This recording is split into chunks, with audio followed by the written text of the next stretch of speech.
Hello and welcome to the Leaders in Supply Chain and Logistics podcast. I'm your host, Rado Palamariu, Managing Director of Elcott Global. Our mission is to connect the supply chain ecosystem in Asia and globally by bringing forward the most interesting leaders in the industry.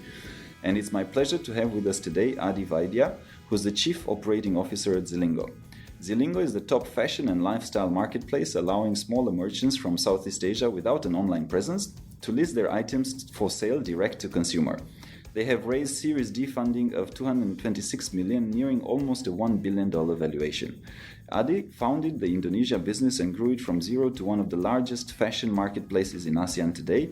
And he also set up the B2B platform and designed the entire logistics flow from 7 countries into ASEAN, primarily Indonesia, to support the procurement needs of sellers. He soon also took over the entire supply chain optimization and set up hubs in Bangladesh, Vietnam, Korea, China, Thailand, Myanmar, and so on. He is the Chief Operating Officer since 2017 at Zilingo, and he now drives the company's P&L of almost $1 billion and operational efficiency across business units, including B2B and B2C. He also looks after more than 300 people in 6 geographies, and he's rapidly expanding his team, so do look him up after this podcast in case you're interested to apply. Aadi, pleasure to have you with us today, and thank you for your time. Thank you, Rado. Pleasure. Super. So maybe start by telling us a little bit about your background, because I know you didn't do all your life e-commerce, right? So you came from actually Citibank and then you ended up at Zilingo. So tell us a little bit about yourself personally and how you ended up. Yeah, sure. Would love to. So I'm actually from a small town in northern part of India. Grew up there without much access to information and without much exposure to the online world itself. When I first moved to Mumbai, that was for a university. That is when I, let's put it this way, saw the world for the first time in a way. And I was already 18 at that point of time, 17 or 18 at that point of time. And it was eye-opening in many ways. People, businesses, processes, etc. All of those things were sort of coming in front for the first time in life, and it was all very, very fascinating. I did a degree in management studies from St. Xavier's College in Mumbai, and that's where I actually met Ankiti, who was a 1 year senior to me in college, and both of us worked together on multiple college festivals, so sort of developed a working bond from there itself. She moved on and started working in management consulting and VC later, and I moved on and started working with banking. And of course, it was literally like one of those moments where you are a 20-something and you get a prestigious job and you're like, hey, this is probably what I'm destined for. And that's how I landed up in Citibank, and I started working with some tech and pharma clients actually. So I did 2 years in Citibank, and I was based in the Mumbai headquarters, and I think over time started meeting a lot of our clients. So I used to deal with a lot of local Indian corporates, and I started working with a lot of, as I said, starting with pharma and tech companies, and then later also into some of the companies that were doing financial services, so non-banking financial institutions.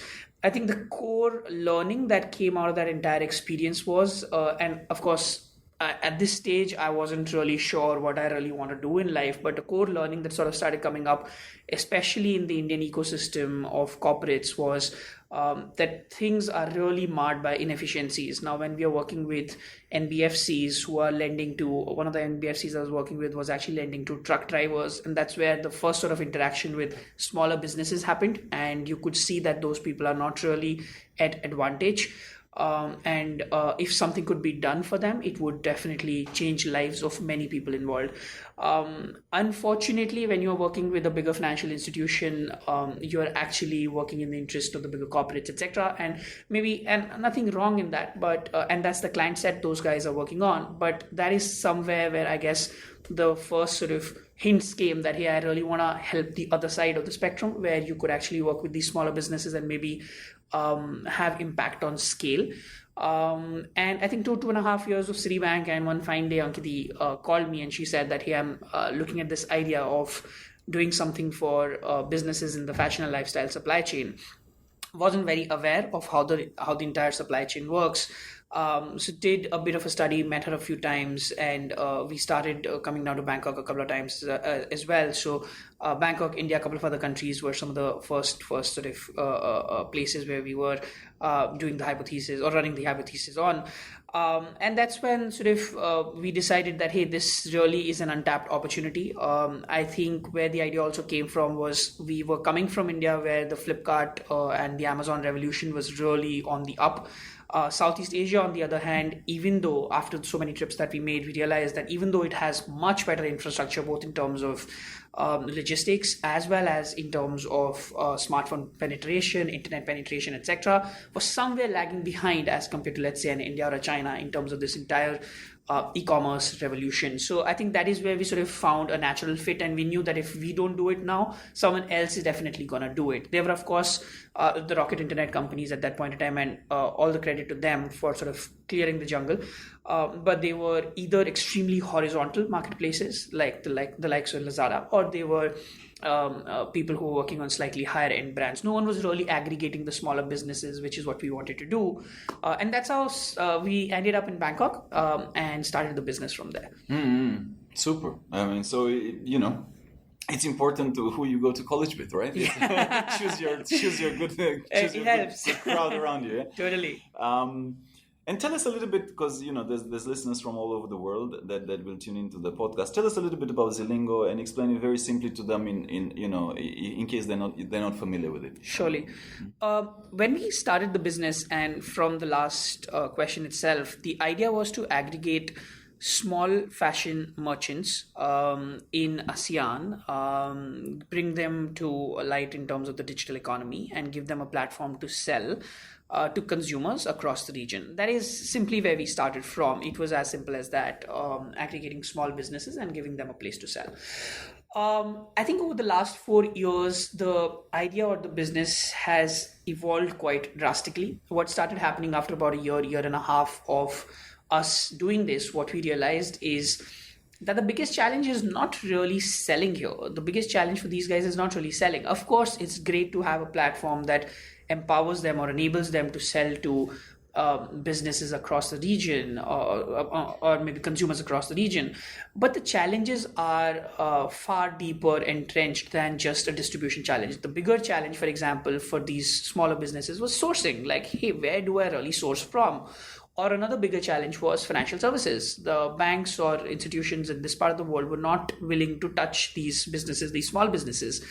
Or another bigger challenge was that, hey, I have this agent who I can procure from, but what do I really procure? I don't know what to procure.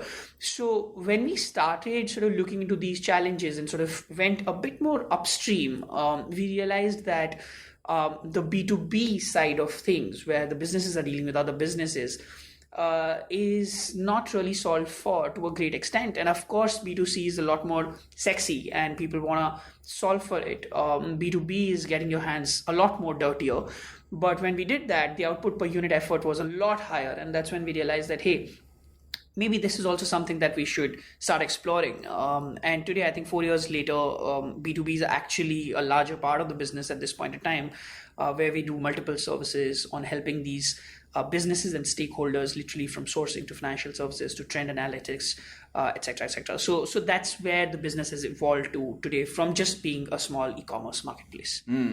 So you would say that right now you are more into the B2B space than you're into the B2C, because you have both elements. We do have both, definitely. I wouldn't say that we moved from B2C to B2B in any way. What happened actually was B2C, of course, kept growing at its steady pace. And in Indonesia, for example, we are still the largest fashion marketplace. But the growth in B2B was so high or so fast that as a proportion now, the B2C business seems a bit smaller. So it's just that the growth on the one side of business was a lot higher. Yes, got it. And somebody was asking the question in terms of, I think you mentioned at some point that you envision, you at Zilingo, you envision Zilingo as a revolutionary new retail platform that acts as a single one-stop solution for merchants and manufacturers. How would you describe it? So let's just go into the practicality of it. Yeah. How do you envisage that, and how would that help people? Yeah, sure. So taking a step back, right? Like, how really does the fashion supply chain work at this point in time? And what do we mean really when we say that it's broken, right? So if you're a business who's trying to procure, let's say, in the US, and you want to procure from a manufacturer in Asia, let's say in Indonesia, it is extremely hard to get that connection right and get this entire flow done in an efficient manner. Now, what does that mean? Now, how would you end up doing it? Now, let's say I'm a business somewhere in the US. I will reach out to an agent in my state first, who reaches out to an agent, let's say in New York, who reaches out to a customs agent in, let's say, somewhere in China, who's then working with some other agents, etc., etc., etc.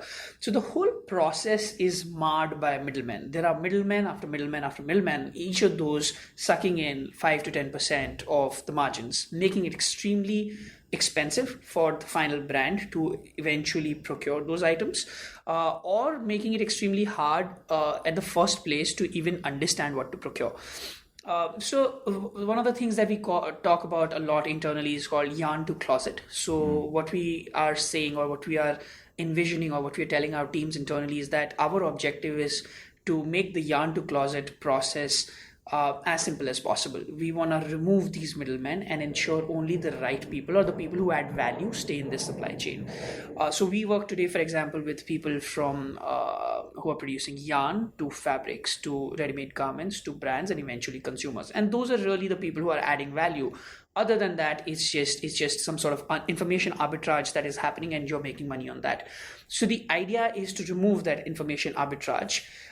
With the help of technology, enable these businesses, whether they're in the US or LATAM or in Asia itself, to see or to directly connect with these bigger manufacturers or suppliers or businesses. And the tool allows them to do that because it is highly localized, both in terms of currency and language, and then to let them procure and choose what they want to procure and choose. And of course, we enable them or we help them to do it better through multiple things, including a trend analysis tool or a financial services tool, as I told you. And let's go a little bit in terms of the because there's, as you said, there's the underneath this so this the vision is clear, but underneath it is, you have a lot of, on the operation side, and you're in charge of supply chain optimization. You set up hubs in all those countries. Tell us a little bit, what does that mean? I mean, how do you make it happen? How do you measure it? How do you tangibly look at it? Sure. So and I'm glad you mentioned the point about supply hubs as well, right? So the thing is, all of this, and one of the realizations that we've had over the last 4 years, is that all of this can't work simply by having an app or a tool and then just praying and hoping that this will work out. You need to have people on the ground. And you need to have these hubs created where technology is actually empowering these hubs. But technology, in my view personally, is an empowerer. It is not going to replace the human touch. It is not going to replace these physical hubs that we're trying to create. So one of the hubs that we have created is in Tirupur in southern part of India. Another hub we've created is in Bandung in outskirts of Jakarta in Indonesia. What happens there is that we have an office or a team of people on the ground who are actually going and meeting these manufacturers pretty much on a weekly or a monthly basis. What they do there is that they go and understand what is the biggest problem that these guys are facing. Now, to give you an example and to make it a little more tangible, right? So one of the factories that we were working with in Indonesia told us that, hey, our biggest challenge is that I have 10 lines, if you understand the concept of lines in manufacturing of clothing. Line, so they said, hey, I have 10 lines here, and somehow I'm not able to figure, but my production capability is going down, and I'm just not able to figure what's happening. Now I have these 10 lines and I'm not really sure what is going wrong where.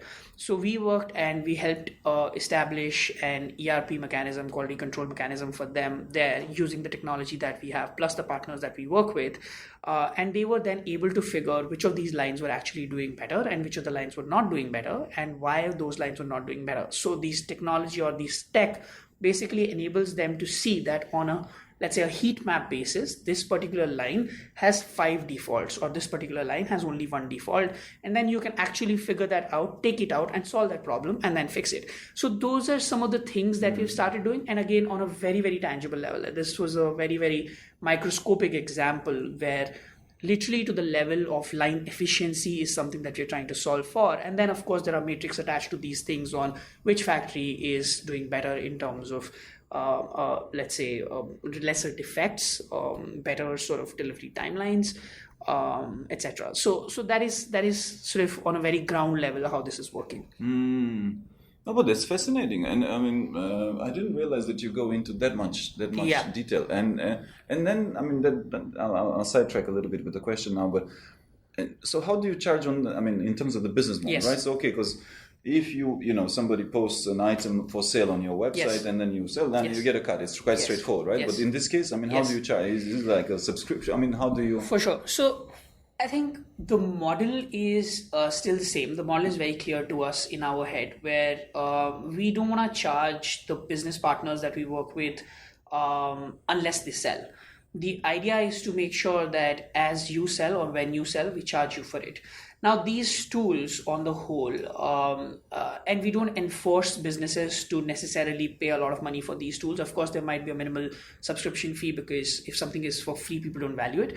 But other than that, the whole idea or the concept for the business as a philosophy has been the fact that tech tools, all of those things are going to be more like growth hacks. These are the things that are actually going to get you these people in to start working with you. Because you know what will happen, and this is something that we've tested before. If you go out and you tell someone that, hey, I'm going to establish these tools or I'm going to put these tools in your factory, it's extremely hard to get a buy-in if you start charging for it from day one. Till the time the person doesn't see some sort of output coming out of that, they won't. We've actually converted factories where we started working with these tools for free, let's say, and 6 months down the line, they were like, hey, this is extremely useful. And we were like, hey, we want to charge something for this. And they're totally comfortable doing that. So we need to first show them an impact. Again, we don't want to be here as someone who comes and says that, hey, no, buy this, and I'm going to charge money for this. We want to show impact first. The two philosophies that we work on for our businesses and for ourselves is improvement in top line and improvement in bottom line. Improvement in top line is a lot easier method to get an in. Improvement in bottom line is a more longer term play.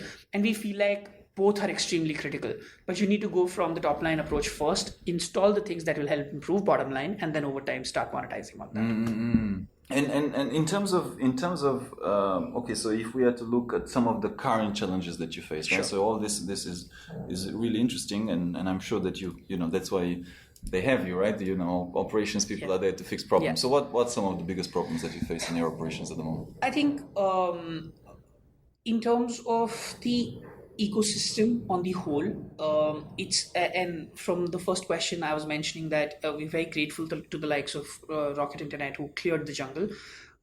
As we started going upstream, the jungle is still there. Like it's not yet been cleared. It's extremely hard. So a lot of people ask us that, hey, who's your competition or who are you like? It's very hard to explain. So when there is no comparison, it becomes hard for not just the people you work with, for the investors, for the media to really understand what you're trying to do. For example, if Uber is burning, or when Uber was burning millions of dollars, and Lyft comes in and says that, hey, you know what, I'm also going to burn maybe $10 million lesser, but there is a comparison here. So when we come in and we try to tell a business that, hey, you know what, why don't you work with us and do that? And they're like, hey, but who are you? Like, what are you guys? So I think education is a big challenge. The upstream side of things, or the B2B side of things, is still under-educated, I would say, in this entire scheme of things. And the second bit is that the entire ecosystem, as I spoke, is still very geared for a B2C side of things, especially here. China is not, which is great because Alibaba cleared that jungle there. But Southeast Asia, ASEAN, which we feel has a tremendous potential with the entire US China trade battles, etc. happening, is still under-educated. So I think in terms of both education and the ecosystem development, where as an example, if I were to be a little more specific, you will find 20 logistics partners to work with you on B2C. On B2B, probably the number is 2. Because people have not even thought about those challenges or those issues that, hey, if you were to ship something from as simple as in Indonesia to Philippines, what would really happen? What are the custom duties that are going to be actually involved in? And are you going to do sea freight? Are you going to do air freight? How are you going to work around those things? So in B2C, solutions are very bespoke. In B2B, it's still a lot harder. I mean, and also, I mean, let's face it. I mean, with hard problems Yes. come also potentially very good business opportunities. So Totally. with easy problems. Totally, and I guess that has been the reason, as I mentioned, that the output per unit effort that we're seeing on B2B is just extremely high. It's like if someone is actually coming in and trying to explain that, hey, this is what we're trying to create, people really do get it, especially the businesses who work with clients globally. They do definitely get it. Another question that comes to my head, top of my head, in the flow of the moment, Yes. like, so how do you, let's say I'm a client, right? Yeah. Back to your, no, you don't really, I mean, there's not so much, I mean, basically you're quite unique in what you do. Yeah. So when they ask you, so you like who? You like what? Yeah. What are you? Yeah. What's the simplest way that you explain? I think good question, and we've been thinking about it for quite some time as well. We used to go with multiple approaches. So to someone you will say that, hey, I can help you procure better, or to someone else you will say that, hey, you know what, I am also the biggest B2C marketplace in Indonesia, or maybe doing well in Thailand, in Philippines. I can help you sell better. Or you can go with the approach that, hey, you know what, it's very hard for you to get access to banks, etc. But we partner with UOB, with multiple other financial institutions, DBS. We can help you get financial services better.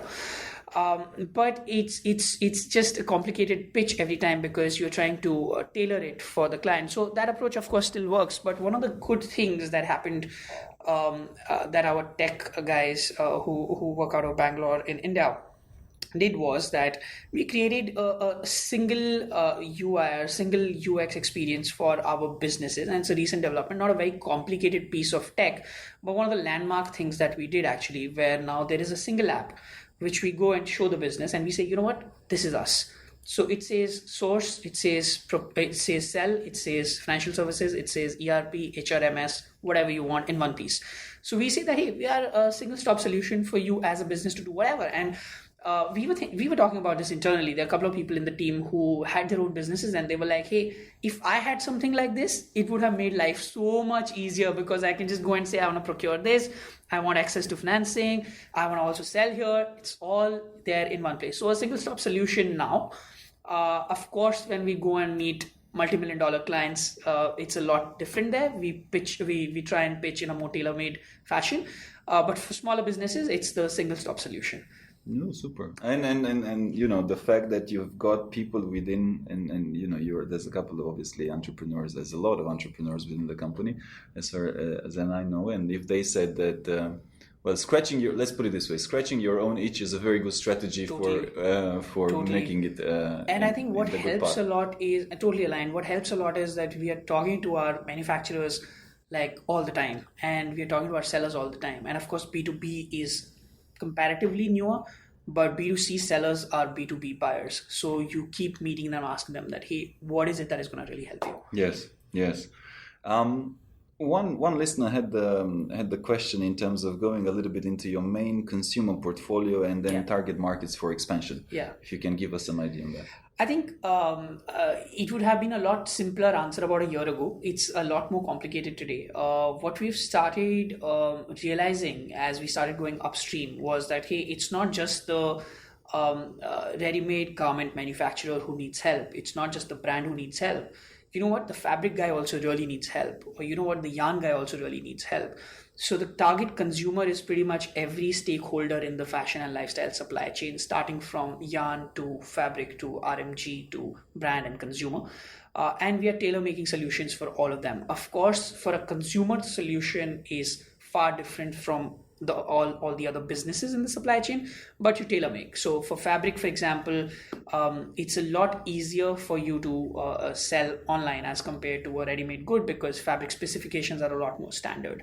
The problem though, what the fabric guys face is that there are very few people making fabric as compared to, let's say, a ready-made garment manufacturer. It's I wouldn't say the problem they face, but the problems that arise in the fabric to ready-made garment section is very different. So there are actually a cartel of middlemen between the fabric guy and the manufacturer, which is skewing the prices so bad. This is something that we realized in Indonesia. That if you are able to remove that cartel from there, the prices of fabric, which is actually 60% of the ready-made garments price, falls, and the efficiency that you can bring in by just doing that is immense. Tell us a little bit. Maybe you have an example of one specific. I'm sure there's many, Yeah. but there's one specific case study, maybe the more impressive one, right? In terms of some actions that you took, or some changes or tweaks in the system, Yeah. that really Yeah. created No, an definitely. impact. Yeah. I can actually talk about a couple of them. Sure. Maybe one on the B2B side, one on the B2C side. So on the B2B side, this particular example, right? So we were working with manufacturers in Bogor and Bandung, and currently there are only two major hubs for fabric in Asia, pretty much globally as well. So India is really, really good for cotton, and China is really, really good for poly. And then you have Taiwan, Korea, etc., doing more specific sort of fabrics, more high-end fabrics. But India and China broadly are doing a lot more fabric into our part of manufacturing. Now, Indonesia fabric is a sunset industry, so very, very few people are really manufacturing fabric in Indonesia. So these manufacturers, when you're talking to them, they said that, hey, you know what, the biggest pain point is fabric procurement, because I have to either fly down to China every 3 months, every 6 months, and find out what's happening there. I don't understand the language. I don't know what currency they are using. Or I have to talk to these agents who are here in my city or in my town, and they will do it for me. Now, when we dug deeper, we realized that these agents actually are nothing but an individual businessman who's actually going to China. What he does is he gets the swatches of fabric into Indonesia, marks up it by like 100%, and then shows it to these guys. Again, they don't have any option, so they're just buying it. So the project that we started there was that let's eliminate these middlemen. What we do is we have a small team in China and Hong Kong as well, that we'll aggregate these fabric manufacturers and get them on board onto our platform and directly present these as a solution to our clients. And that changed life for many of these people. Of course, it's not as straightforward as it sounds. These are very highly entrenched into the system, these agents. And again, there are cartelizations. I've literally been in rooms with exporter associations where they've threatened me that, hey, do not try to surpass us. I wouldn't be surprised. Yeah. So it's not Watch your back. Yeah. Totally. It's not that straightforward, but there have been instances where we've actually been able to connect these manufacturers now directly with fabric manufacturers, and prices and cost of goods has gone down by 60%, up to 60%. So that has been one of the highlights and something that we're very, very proud of. And the second bit on the B2C side of things was when we entered Indonesia about 3 years ago now, 2.5, 3 years ago now. It was extremely hard. It was extremely challenging to get items delivered to all parts of Indonesia. Of course, everyone was doing Jakarta, Jabodetabek, the Jakarta megacity region. Some people were doing Bali, some people were also doing Sumatra. But either the timelines were like 15 days or no one was offering cash on delivery, which is like 90% of the payment method used in these countries. And that is when, with the sort of an amalgamation of our ops and tech systems, we built this app optimization / route optimization tool, partnered with about 5 different providers of last mile logistics, and sort of built this mechanism where the orders were now to be shipped via which particular route through which particular provider, depending on capability, capacity, and reach. And the SLAs dropped by nearly 50%, and we were doing across Indonesia deliveries with COD enabled within 6 months of launch. That was another great thing that happened, I think, and sort of pushed us to becoming a very loved and accepted brand in the country. Mm-hmm. No, I mean, for sure, when you're saving people money, and time. It typically, and time, it typically works, but like in many industries where there's middlemen, of course the middlemen will not be very highly appreciated. So maybe you can convert them. I don't know. Yeah. It's just that again, old habits die hard, right? Yeah. So moving a little bit to a different skew of a question, because we have a listener that was asking about sustainable development, and I think this is a big topic, sustainability in general, and you hear a lot about global warming and a lot of all of these things. So have you is this also on your agenda? Do you do things specifically for the sustainability agenda, or how does it work for you? For sure. I think and going a little back actually in time, when I was studying in university, there was always 2 type of people in the class, right? There was one group of people who wanted to go into corporates and earn money. They were tagged as the people who want to earn money, and then there was another section of people who wanted to go and help people. So help people and earn money.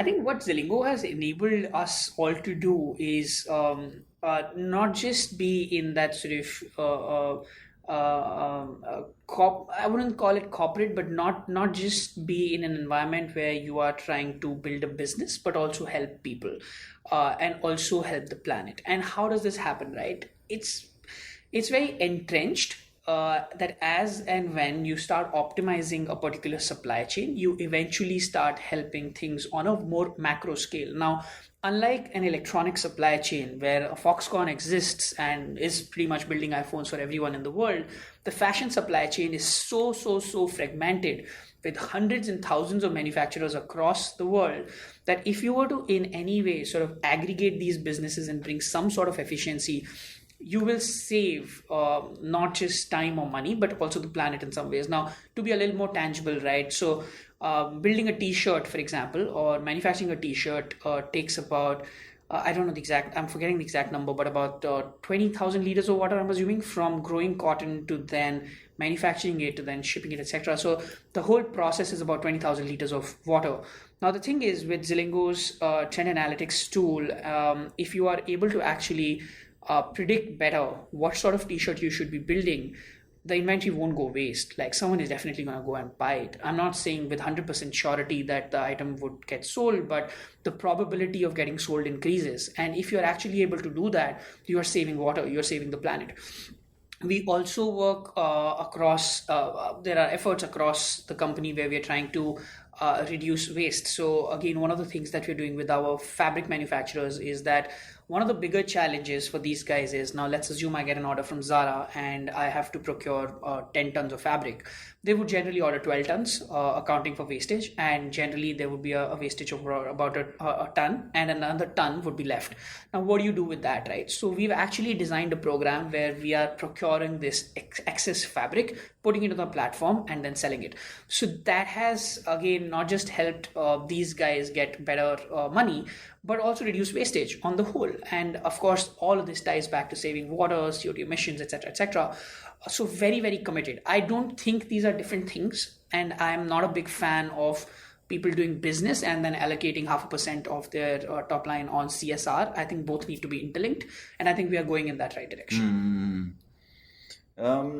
We had another question in terms of focus. So for now, you seem to be quite focused on ASEAN, on Southeast Asia. Are there plans, and I think you touched briefly on it, but are there plans also on Middle East? There was one listener that was specifically asking about Middle East because he's from there. Yeah, no, definitely. So in fact, when we started, it was a big Asia to Asia story, ASEAN to ASEAN story. But I think as we've matured and grown over time, we've also realized the fact that it's super hard to beat Asian supply, both in terms of quality and pricing.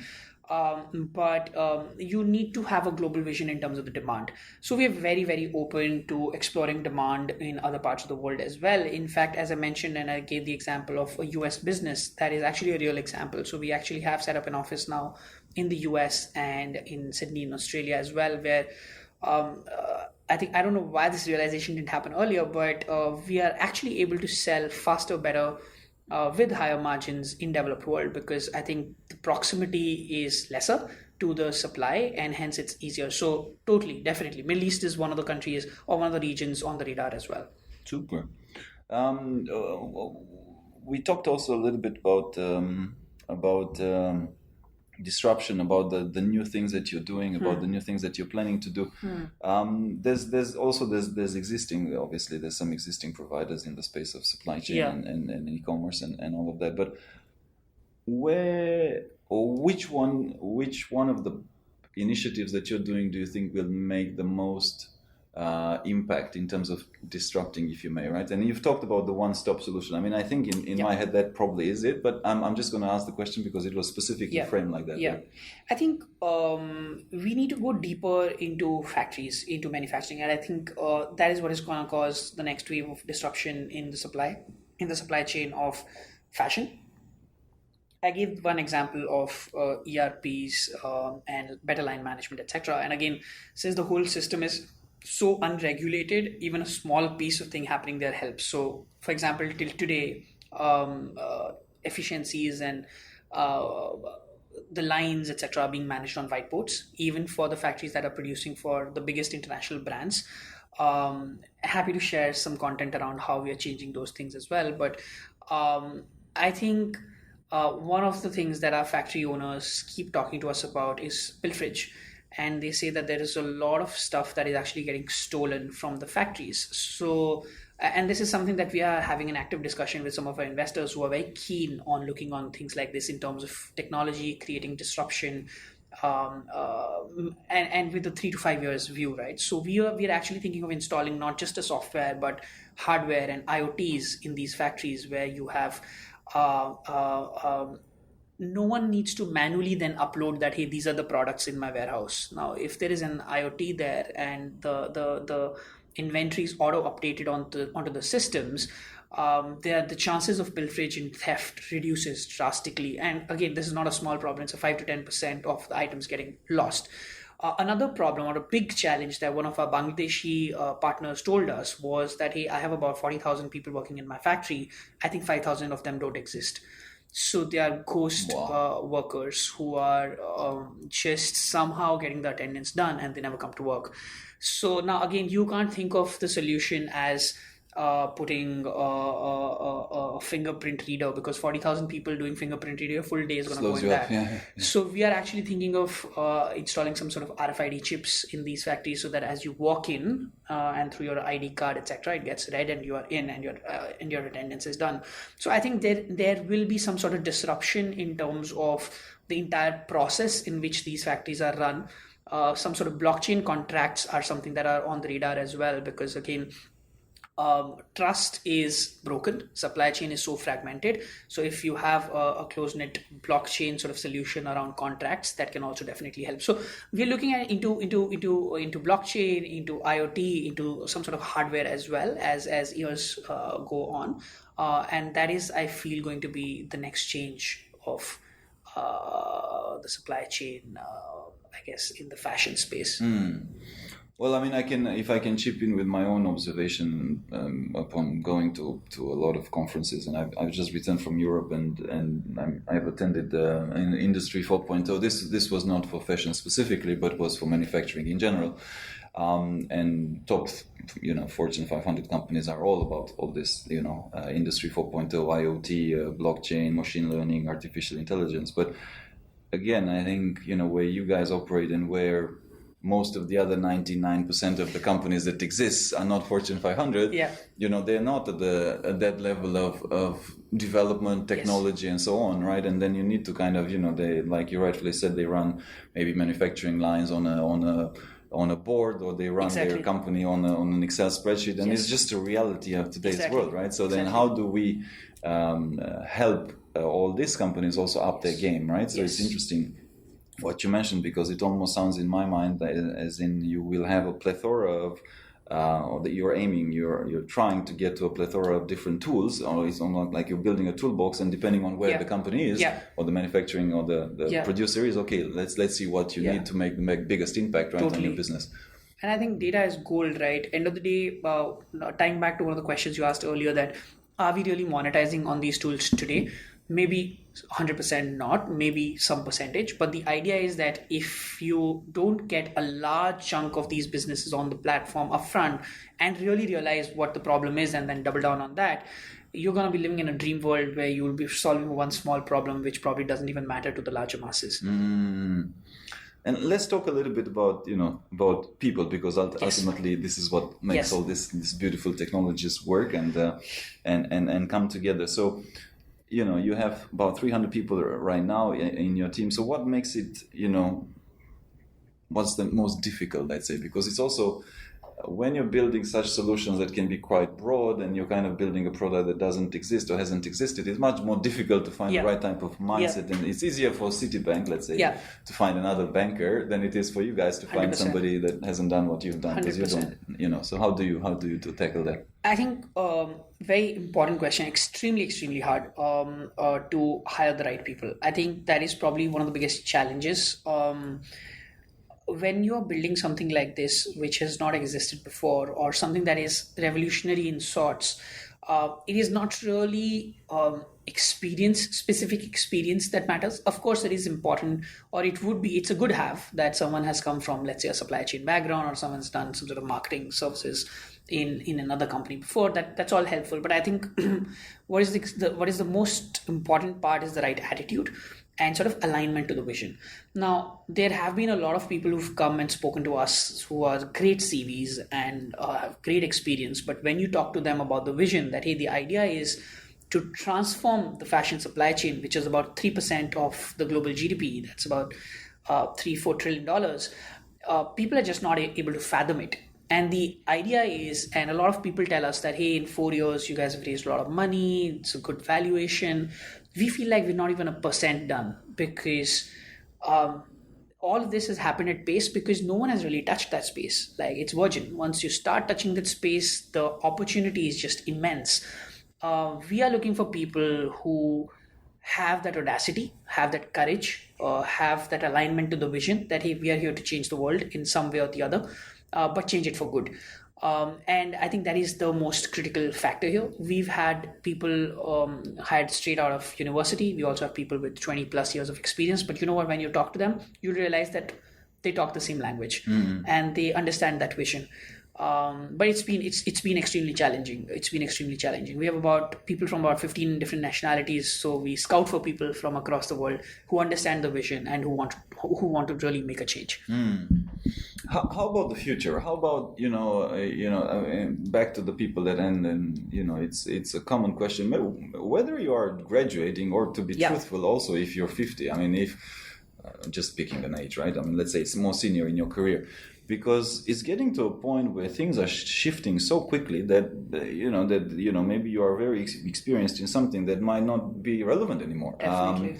What do you see in the next 5-10 years, right, in terms of skill sets? What should people focus on, or what should you be learning, or what type of? It can be soft skills, it can be hard skills, but maybe both. Yeah. I think. Especially for a company like ourselves, which is growing so fast, in terms of soft skills, let's say first, and I talk a lot to our younger team about this, is leadership and management. Because what has happened in the past as well is, for us definitely, and I'm assuming for companies who have been revolutionary in the past, like the Googles and Apples of the world, who grew fast and where leadership positions come faster, is I believe that it won't be a conventional company trajectory where you will probably become a manager after 5 years and you probably have a team of 10 after 10 years. It will all come faster. So I think the leadership ability, the team management, etc., would become extremely critical.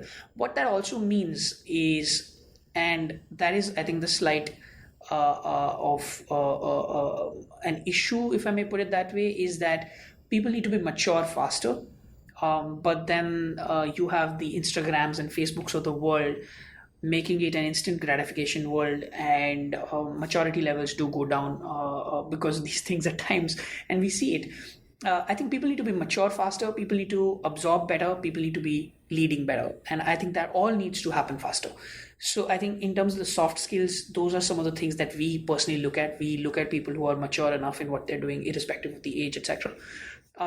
In terms of hard skills, I feel, again, it would be important, and I try and teach myself this, to not be an expert, but at least know about things. Like when we started the business, I didn't know much about fashion, I didn't know much about supply chain, but we've been on the ground for 4 years now, really learning what are the problems, or how really does an IoT work, or what really is a custom supply chain looking like.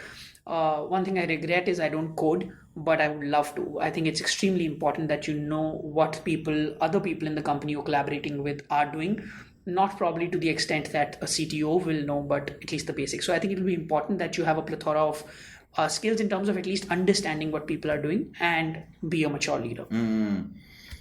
Let's take it personal, and let's Sure. take it to you. Let's come to yourself, because you have in 4 years you have grown tremendously with the company, and you probably are a very good example of what you just said, learning fast and maturing fast. Yes. What has proven to be some of the most successful things that have taken you there, and also some of the challenges that you've gone through? Because I'm sure there's been both, right?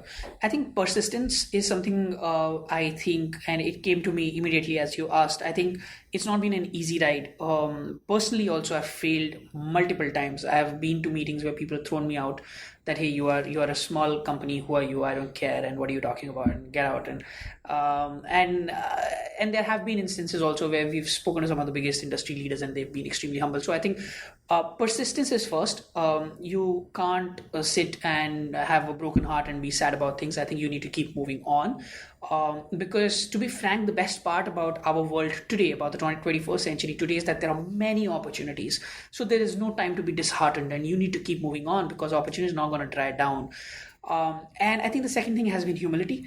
And Ankiti, we all talk a lot about this internally, that we need to be a humble team, because we've seen the biggest of the people, biggest of the investors, biggest of the business leaders being extremely humble. And we've also seen a lot of aggressive people go down the bad way. So I think that is something that is ingrained in the philosophy of the company as well, and that I take very seriously personally, that whoever you might become, you need to stay humble, because you are here to serve a mission. And the company and the mission matters more than who you are personally. And I think it's very important to know that. Yes. How about as a leader, right? And maybe as a principal, or maybe you may have a principle, or you may have, I don't know, an advisor. What would be something that you would, apart from what you just shared, that you would do as a leader consistently? I think I would fail faster. Very cliche, but again, giving a bit better example, or more tangible example of what that means really, is that we have a lot of people coming into the organization who are top performers, and they always want to deliver something to you which is 110% perfect. And it doesn't work, because things are moving really, really fast, and time is of essence. So you can't just be looking at quality of work. It has to be a quality of work plus time as another axis into this entire situation. And you need to realize that, because if you can deliver to me something 100% great after 10 days versus 80% in 2 days, I would prefer the first option. I think that is the biggest advice that I would love to give people, that please don't forget about the time aspect of things, because things are moving really fast. So perfection plus time need to work hand in hand. Yes. Super. Well, Aadi, thank you very much for the sharing. Really, really insightful conversation and discussion, and very, very good examples and practical case studies. So I'm sure that the audience took a lot. So appreciate you having us, joining us today, and good luck in building the company even further. Brilliant. Thank you so much. Thanks, Radu. Appreciate it. Thank you for listening to our podcast. If you liked what you heard, be sure to follow us on radupalamario.com/podcast for all the show notes, links, and extra tips covered in the interview. Make sure also to subscribe to our emailing list to get the news in the nick of time. If you're listening through a streaming platform like iTunes or Stitcher and you like what we do, please kindly review and give us 5 stars so we can keep the energy flowing and get more people to find out about our podcast. I'm most active on LinkedIn, so do feel free to follow me to stay tuned for our latest articles as well as future guests for the podcast. And if you have any suggestions or any other idea, please feel free to write to me. I respond to all. And also, please make sure not to miss our next episode, where we will be having a few other C-level and top leaders in supply chain joining us. Stay tuned.